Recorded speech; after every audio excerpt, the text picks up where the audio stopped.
Hey, bonsoir à tous, c'est Jérôme, bienvenue sur ma chaîne. Aujourd'hui les amis, on se retrouve pour une nouvelle vidéo de voyance sur la Coupe du Monde 2022. Et dans cette vidéo-là, nous allons nous intéresser au match qui oppose le Brésil à la Corée du Sud. Donc pour ceux qui ne connaissent pas, je procède à un tirage de tarot, un tirage comparatif pour comparer les deux équipes, voir qui a le plus de chances de gagner et comparer vraiment les deux équipes sur leur jeu. Encore une fois, je le répète dans cette vidéo, le tarot ne me permet pas de voir le résultat exact, ne me permet pas de voir à 100% les choses parce que sinon voilà, ça serait de la magie et ça serait pas du tarot et bien évidemment voilà. Donc le tirage de tarot me permet de voir certains événements, me donner certains indices, mais pas la totalité. Quand je dis un match va être serré, il peut y avoir une période par exemple d'une demi-heure où il n'y a pas de but, où les deux équipes sont ex aequo. Là, c'est un match serré. Et puis tout d'un coup, il peut y avoir une équipe qui marque 3 buts, comme avec l'Angleterre. Le match, voilà, j'ai vu un match serré. Et puis l'Angleterre a tiré ses buts et a remporté. Et voilà, je donnais l'avantage à l'Angleterre. Je disais un match qui allait être très serré.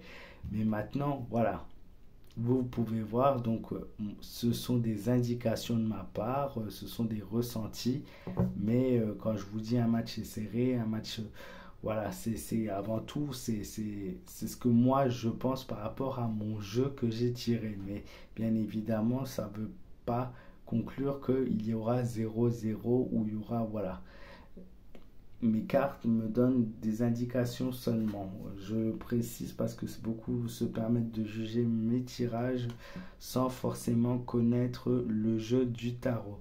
Donc c'est parti les amis, on va procéder à un tirage comparatif. On va faire d'abord un tirage pour le Brésil, puis on va faire un tirage pour la Corée du Sud afin de voir ce que ça me donne pour ce match-là. C'est parti pour le Brésil.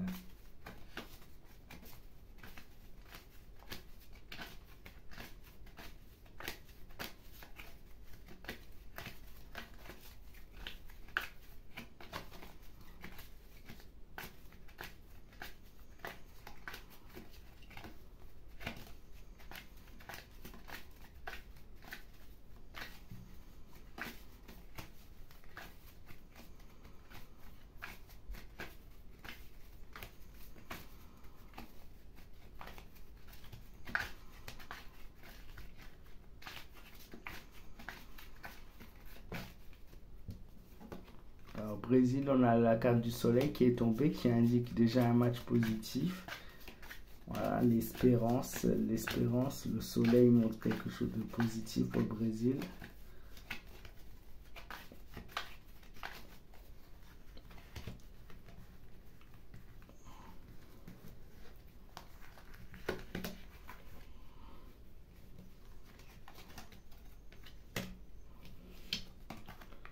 Ah, le soleil, vous voyez, est ressorti.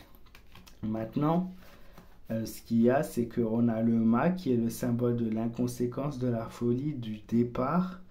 Le pendu est le symbole de la fin d'un événement, la fin d'une cause, la fin, voilà, la fin de quelque chose. Et enfin, la carte du soleil montre une équipe très fière d'elle, soudée et qui se reprend en jeu, qui se reprend en main avec du positif. Il se peut que la première période de match pour le Brésil ne soit pas du tout positif et que ensuite intervient quelque chose de positif. Alors c'est pas forcément une victoire, ça peut être une victoire bien évidemment, mais ça peut être un but, ça peut être un meilleur jeu, ça peut être une fin de match positif, voilà pour le Brésil. Mais le match, moi je vois pas un match qui commence très bien par contre pour le Brésil, hein. On va faire la Corée pour déterminer, départager, voir ce qui ressort pour la Corée.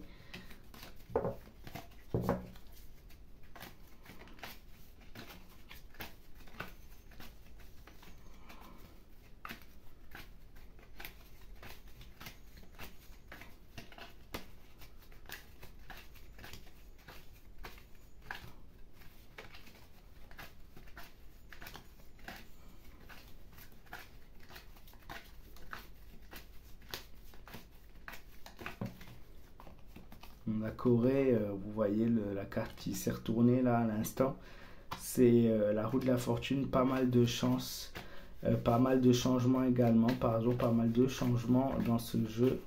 du côté de la Corée.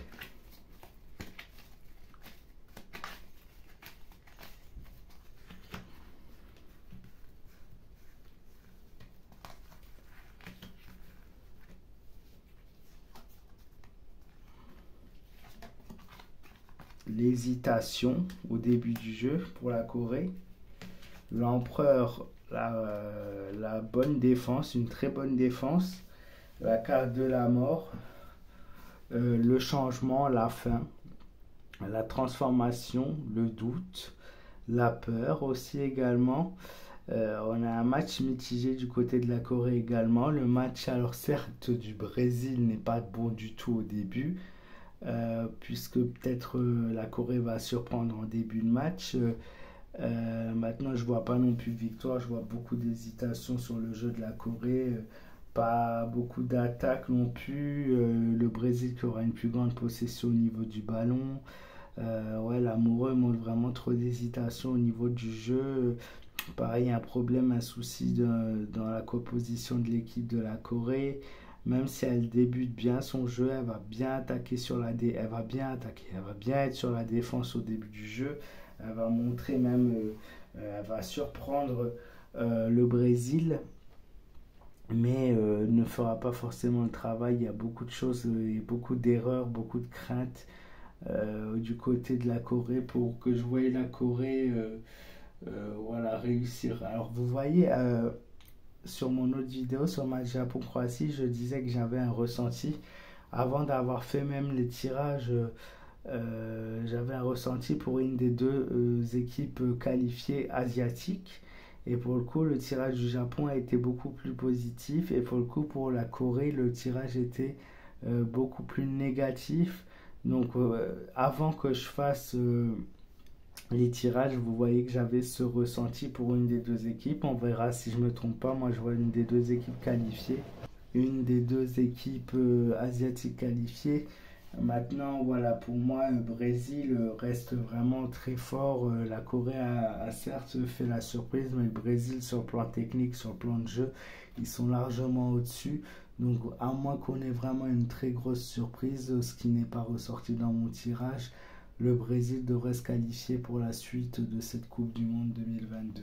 Voilà, merci beaucoup de m'avoir suivi, merci de m'avoir écouté. N'hésitez pas à vous abonner si vous êtes nouveau, n'hésitez pas à partager, à liker et à commenter cette vidéo, c'est très important.